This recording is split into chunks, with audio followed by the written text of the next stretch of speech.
सकाळी फ्रीज उघडला आणि सगळ्या भाज्या माझ्याकडे टकामका बघायला लागल्या. दुधी, कारलं, भेंडी, गवार.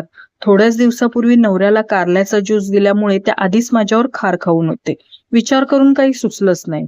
मग लेडीज फर्स्ट अशी मनाची समजूत घालून लेडी फिंगर म्हणजेच भेंडी उचलली.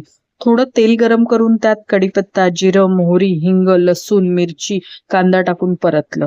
थोडी हळद आणि कोकम टाकून त्यात चिरलेली भेंडी टाकून चांगली परतून घेतली आणि त्यावर झाकण ठेवून वाफवायला ठेवली. ती शिजेपर्यंत आपण नाश्ता करून घेऊ असा विचार करून मी ओट्सचा बाउल उचलला आणि फोन घेऊन हॉलमध्ये जाऊन बसले. खाता खाता रील्स बघणं चालूच होतं आणि त्या नादात भेंडीला विसरले. आणि अचानक आठवण येऊन किचनमध्ये धावले, पण तोपर्यंत 8-10 भेंडीने आपलं तोंड काळं केलंच.